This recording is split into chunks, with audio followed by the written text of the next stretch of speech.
A continuación, la crisis económica.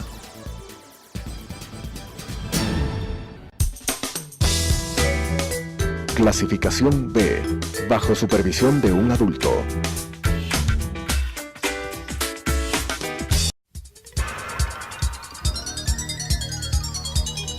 Las opiniones vertidas en este espacio por la producción y dirección del programa son de exclusiva responsabilidad de sus autores y de quienes intervienen en ellos.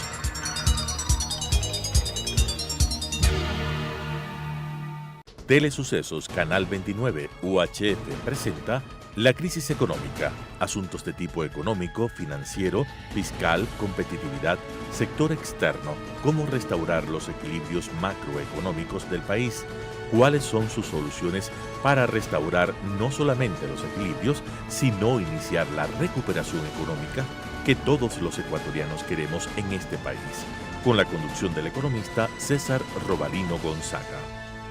La crisis económica. Representante francés que han Distinguidos llamado amigos a Turquía a restringir sus acciones y que los aliados también han asegurado permanezcan unidos. Vamos a escuchar las palabras del representante francés en ese Consejo de Seguridad. Un subtema dentro del gran tema total, que es un documento entregado al señor presidente de la República sobre política económica, que fue formulado y firmado por 20 economistas de Quito y de Guayaquil.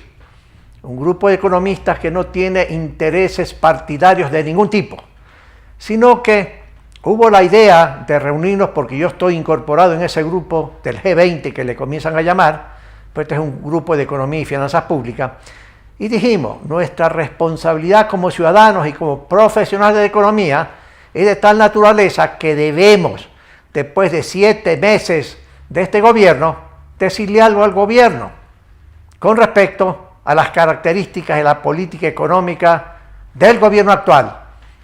Creímos que era necesario reunirnos varios días, conversar sobre diferentes temas y llegar a acuerdos.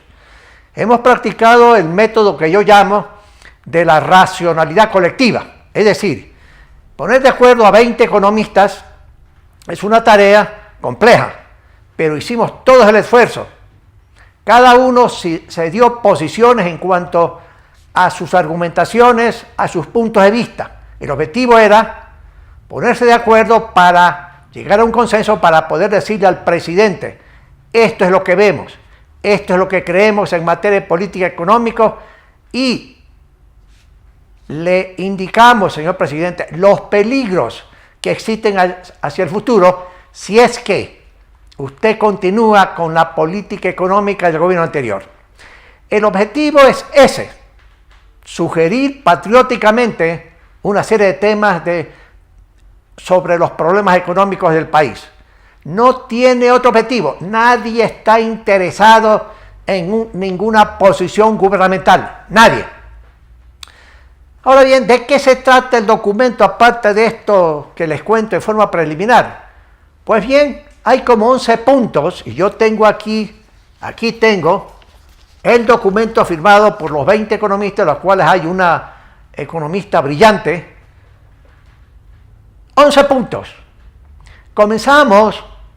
Se comienza el documento indicándole al presidente que sencillamente el modelo de desarrollo económico o la política económica seguida por el gobierno anterior no es sostenible. No se pueden seguir 5 o 10 años más sencillamente con esa política económica anterior. Y cuando digo que no es sostenible es porque sencillamente ha creado una serie de complicaciones en la economía. Y eso es lo que en este primer punto los economistas le dicen al presidente. Presidente, reflexione, no puede seguir con esta política económica anterior. No es sustentable. Hay muchas tensiones en el sistema económico. Y si usted no atiende los mensajes que dan los mercados y esta situación, no porque nosotros como grupo lo digamos, sino porque esa es la realidad. Por lo menos también dice eso las cifras oficiales del gobierno del presidente actual. La visión del gobierno anterior en materia económica y sobre el rol del Estado era totalmente equivocado. Y eso también se le dice al señor presidente. ¿Cómo se prueba esto? Con cifras oficiales. Primero, porque sencillamente el gobierno anterior creó un Estado gigantesco. Y eso se le dice al presidente. ¿Cómo se prueba esto con cifras oficiales? Bueno, uno de los indicadores que hay es sencillamente el gasto público. El gasto público que representa al gasto del Estado ecuatoriano, ¿en qué? En pago de sueldos, salarios, lo que es burocracia, pago de intereses, etcétera, etcétera, etcétera, y sencillamente una serie de inversiones públicas. Eso ha rebasado los límites de la sensatez. El año 2006, antes del gobierno del señor Correa, expresidente Correa, el gasto público era aproximadamente 10.000 millones de dólares. El año 2014 llegó a 44.000 millones de dólares, una verdadera monstruosidad, más de 4 veces el 2014 en términos de gasto público con respecto al 2006, o sea, en 10 años, prácticamente. Esto inyectó naturalmente liquidez a la economía, la hizo crecer, pero creció menos, en porcentajes, en términos reales, menos que los periodos anteriores. En el periodo 2000 o 2001, 2006, antes del gobierno del señor Correa, la economía ecuatoriana, sin ese montón de recursos que tuvo el gobierno anterior, crecía mucho más que en el periodo 2007-2016. No obstante, que el gasto público no era sino un 21-22% del Producto Interno Bruto, más o menos en monto total los 10.000 millones que mencionaba anteriormente. El gasto público ha bajado el año pasado, no por que ha cambiado la filosofía del gobierno, sino sencillamente porque no ha habido suficiente financiamiento para seguir sosteniendo un gasto público a ese nivel.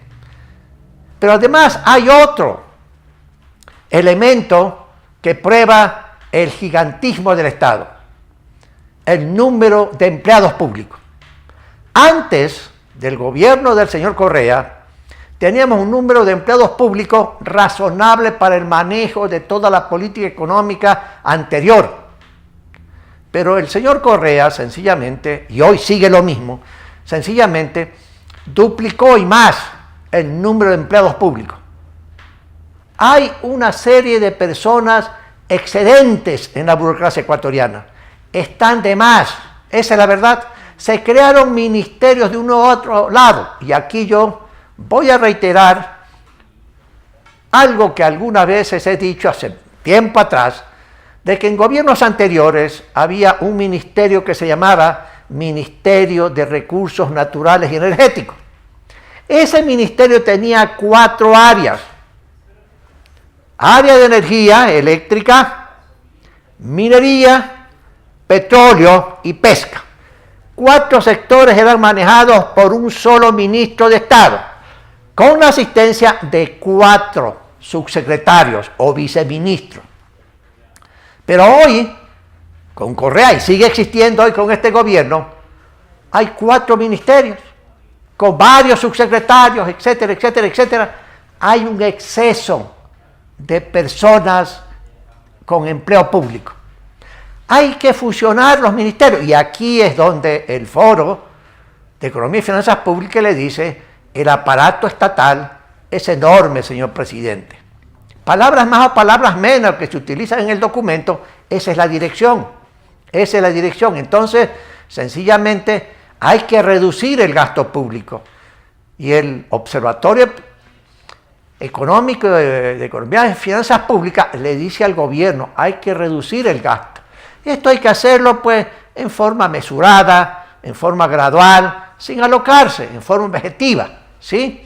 Pero este es un tema de finanzas públicas que hay un desequilibrio muy sustancial, muy enorme de las cuentas fiscales.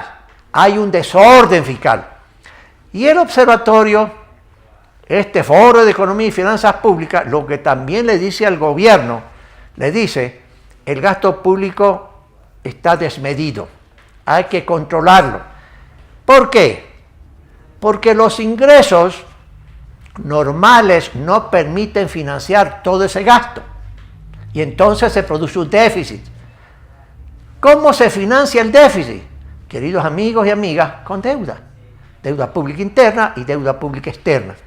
Y en materia de deuda, que es el otro tema que toca el documento que estoy mencionando, le dicen o se le dice al presidente, la deuda pública externa e interna, la sumatoria, ha crecido en forma espectacular como ha crecido el gasto público.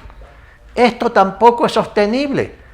En términos internos de la deuda pública interna, el gobierno anterior, naturalmente, ha tomado dinero que no es de ellos, que no es del gobierno. Por ejemplo, para dar un ejemplo, para que ustedes observen la negativa y lo perjudicial de esa política fiscal, de esa política de gasto público y de esa política de endeudamiento. Al Seguro Social Ecuatoriano, que es otro tema que se toca en el documento. No se le paga el 40% de contribución del Estado al sistema de pensiones. Y eso fue formulado por el gobierno anterior en una ley, que el presidente debe eliminar ese artículo, esa ley, para restaurar ese 40% por una serie de razones que luego voy a mencionar. Pero también el seguro de salud, el seguro social, naturalmente, en salud, también hay un déficit. Y hay un déficit, y ese déficit se ha producido porque el gobierno no ha pagado. De este momento debe estar la deuda, por ese motivo, algo cerca de 3.000 millones de dólares. Eso es deuda. No está formalizado como deuda registrada como bono, pero es una deuda que el gobierno actual tiene que arreglar. Pero aparte de eso, uno tiene sencillamente que el endeudamiento público externo ha crecido espectacularmente, ha crecido. Y no digo que no hay espacio para el día de mañana, pero los mercados internacionales comienzan a ver con cierta preocupación al Ecuador. ¿Por qué? Porque sencillamente la economía sigue estancada, no crece, y también este foro de finanzas públicas y economía menciona el caso de crecimiento económico y de otros temas más. De tal manera que el tema de la deuda es un tema enormemente delicado que tiene que ser controlado. No se puede seguir endeudando el gobierno en esa forma tan extraordinaria que lo hicieron en el gobierno anterior. Pero aún así, sencillamente también se llama la atención de que en estos meses del ejercicio del poder del presidente Moreno ha habido pues, un endeudamiento muy importante. Uno puede entender esas razones del gobierno y del señor presidente, pero esperemos que sencillamente en esta parte, igual que en las otras partes del documento, el presidente pueda reflexionar y comenzar a dar instrucción a sus ministros a que se enrumben y se reorienten toda la política económica. Pero aparte de eso, también se observa y se comenta cosas como la siguiente: la independencia del Banco Central. El Banco Central se ha vuelto una oficina, o el gobierno anterior lo convirtió en una oficina de la Presidencia de la República. Y no es el Banco Central, con cierta independencia necesaria para dirigir la política monetaria y financiera de un país. El gobierno anterior decía que ha desaparecido la política monetaria, cosa que no es verdad. Lo que ha desaparecido con la dolarización, queridos amigos y amigas, es que el Banco Central no puede emitir billetes, no puede emitir dólares. Eso lo hace solamente el gobierno de los Estados Unidos de América a través del organismo correspondiente. Tampoco se puede devaluar. No tenemos moneda propia, no se puede depreciar. El dólar se deprecia o se aprecia en el mundo por razones en las que el Ecuador no participa y no tiene nada que ver. Pero usted tiene la tasa de interés, y la tasa de interés es un instrumento de política monetaria, pero también tiene la reserva legal mínima que, dependiendo de una serie de circunstancias que atraviesa un país y el mercado monetario, uno puede subir esa reserva o puede bajar. Facultad del gobierno nacional siempre ha sido. Ese es otro instrumento de política, ¿verdad? Pero aquí lo que el Foro de Economía y Finanzas Públicas le dice al presidente presidente, el Banco Central ha estado utilizando las reservas internacionales líquidas que no le pertenecen al Banco Central, que no le pertenecen al gobierno. Esas reservas tienen acreedores, y esos acreedores son una serie de instituciones diferentes al gobierno nacional. El Banco Central en su hoja de balance tiene unos pasivos, porque ahí, por ejemplo, por leyes, naturalmente, se deposita la plata de los municipios, los consejos provinciales, de las empresas estatales y, por supuesto, de la tesorería del Ministerio de Finanzas. Y también se deposita las reservas legales a que están obligados a formular los bancos o el sistema financiero sujeto a encaje legal, entre los cuales están pues, los bancos privados, están los bancos públicos también, están las cooperativas de ahorro y crédito, están las mutualistas. Esos son los acreedores y esto es lo que se llama pasivos exigibles. Y entonces, bajo una facultad que le da la ley, una ley de régimen monetario y finanzas, al gobierno, en el gobierno anterior fue esto, pero sigue existiendo esa ley y sigue haciendo ese artículo, sencillamente le da facultades al gobierno, ¿para qué? Para recircular la liquidez o el excedente de liquidez como llamaba el gobierno anterior. Y bajo esta argumentación y facultado por esta disposición legal, el gobierno anterior comenzó a tomar dinero que no era del gobierno, sino era municipal, fondos municipales, consejos provinciales, y también se atrevió a utilizar una parte de los fondos depositados por los bancos, que en última instancia son fondos depositados por todos nosotros los ecuatorianos y por las empresas ecuatorianas, ¿sí? En el gobierno del señor Correa, muchas personas, entre los cuales yo me cuento de forma pública, sencillamente le dijimos, usted no puede hacer eso. Y el gobierno anterior dijo, bueno, yo no voy a tomar plata de los bancos. Eso prometió el señor Correa. Sin embargo, lo hizo. Y se le dijo, usted está cometiendo un error grave. Este gobierno está haciendo lo mismo, queridos amigos y amigas. Y ese es el otro punto que se le dice al presidente. Presidente, cuidado. Te pedimos que reflexiones con tu frente económico. Eso no se puede seguir haciendo. En materia monetaria, no.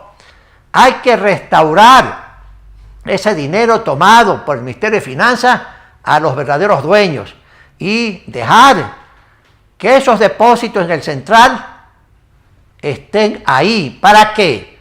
Para preservar la estabilidad.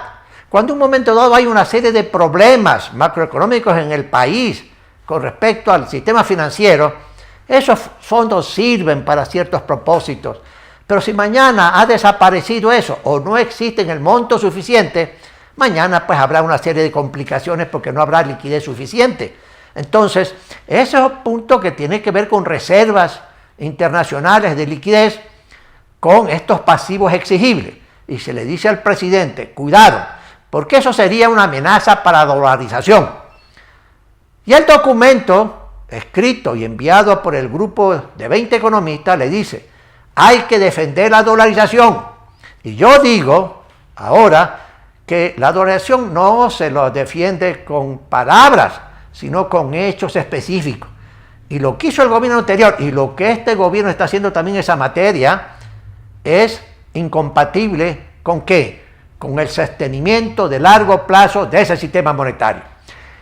El otro punto que se toca en el documento es el sistema de seguridad social. Y se recomienda que tiene que haber un estudio actuarial. Ahora, ¿por qué? ¿Qué está pasando ahí? Hay información pública ya, información pública, y esos datos no están en el documento porque no queríamos que el documento se extendiera más de las páginas que ya estaban formuladas, pero hay información pública de que el seguro está haciendo desinversión. ¿Por qué? Porque no alcanza el monto de recursos que entra al seguro de pensiones, por ejemplo, de las personas que contribuyen, que son los trabajadores y son los empresarios. No entra el 40% del gobierno como contribución porque Correa en una ley especial se eliminó ley o artículo de ley que hay que eliminar y hay que restaurar el 40%. Y eso implica que el seguro tiene que tomar de sus reservas, de su liquidez, ¿para qué? Para cubrir la diferencia. Eso pasa también con el seguro de salud en el Seguro Social ecuatoriano. Entonces, el documento también le dice al presidente, se necesita una reforma al sistema previsional. Pero esta es la preocupación en esta materia del sistema previsional. De lo contrario, lo que va a pasar el día de mañana, o alguna gente que ha hecho unos cálculos, sencillamente que en 5 años no habrá dinero suficiente en el Seguro Social para pagar a los pensionistas. O luego tendrán que hacer cosas que en Europa ha pasado cuando países como Grecia o España han entrado en una crisis. ¿Cómo manejaron el sistema de pensiones en esos países? Sencillamente le bajaron el monto de pensiones a los jubilados.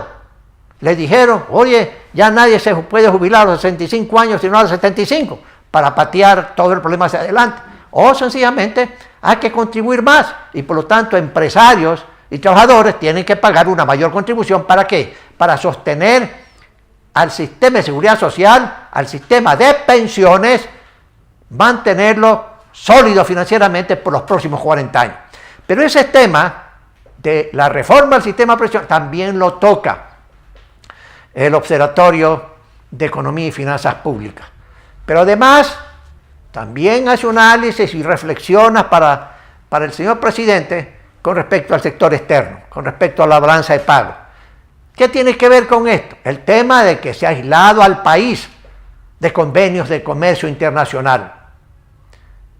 El país o el socio más importante que tiene el Ecuador es los Estados Unidos. Y sencillamente el gobierno anterior, renuente a pedir a la autoridad americana, sentémonos a conversar. Y entonces los exportadores tienen que competir cuando hay exportaciones a Estados Unidos en forma desigual con países o exportadores de Perú, de Chile, de Colombia, por ejemplo, porque ellos sí tienen convenio con los Estados Unidos. Afortunadamente tenemos un convenio con el Grupo Andino, tenemos un convenio con la Comunidad Europea. Y este último convenio lo firmó el gobierno anterior después de tanta presión que recibió, y el presidente anterior tuvo que reconocer que estaba equivocado y se firmó con Europa. Pero bien, hay que firmar, hay que sentarse con los Estados Unidos, con sus autoridades para conversar sobre un tratado de libre comercio, un acuerdo comercial, de inversiones, lo que sea.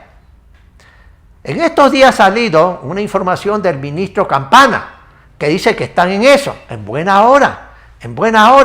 Y hay que seguir abriendo mercados. Los exportadores ecuatorianos privados necesitan la contribución de esa materia. ¿Para qué? ¿Para qué? Para conquistar más mercados, exportar más. Ecuador necesita exportar bienes y servicios en forma mucho mayor de lo que está haciendo. Porque es la forma más legítima que entre liquidez en la economía y mueva todo el aparato productivo. La deuda pública externa, no digo que no sea importante, pero eso no es un recurso de largo plazo. A algún momento hay que pagar la deuda pública externa, hay que pagarla. Aparte de que, sencillamente, ese endeudamiento público ha sido en condiciones no adecuadas. Pero amigos, ese punto también se toca en el documento, y el otro es la competitividad. Hemos perdido competitividad, primero porque los empresarios hacen frente a una estructura de costos alta. Segundo, porque sencillamente paga impuestos que no debería pagar. Por el sector exportador, por ejemplo, no tiene sentido que pague impuestos a la importación para el proceso de producción de bienes que luego van a la exportación. Aquí también es realmente no adecuado la declaración del gobierno, es decir, que no voy a devolver plata del drawback a los exportadores privados ecuatorianos porque sencillamente no han cumplido los empresarios ciertos acuerdos. Entonces los empresarios luchan con esos fenómenos. En ese sentido, igual que en otros factores, Ecuador ha perdido la competitividad. Y el documento de los 20 economistas le dice al presidente, le da el mensaje: tenemos que reconstruir la competitividad y la productividad de la economía ecuatoriana. Esto forma parte de un programa económico que no existe. Y se le ha dicho al presidente, necesitamos un programa económico para ir arreglando poco a poco toda una serie de temas que se han tocado en el documento y que tienen que ver con la política económica. Amigos y amigas, en la próxima semana vamos a seguir tratando el tema y vamos también a comentar la reunión que hubo de varios miembros de este Observatorio de Economía y Finanzas Públicas con el señor presidente sobre el documento y lo que dijo el señor presidente y la reacción del señor presidente. Así que la próxima semana seguiremos con este tema y les agradezco por nuevamente estar con nosotros en este programa. Las opiniones vertidas en este espacio por la producción y dirección del programa son de exclusiva responsabilidad de sus autores y de quienes intervienen en ellos.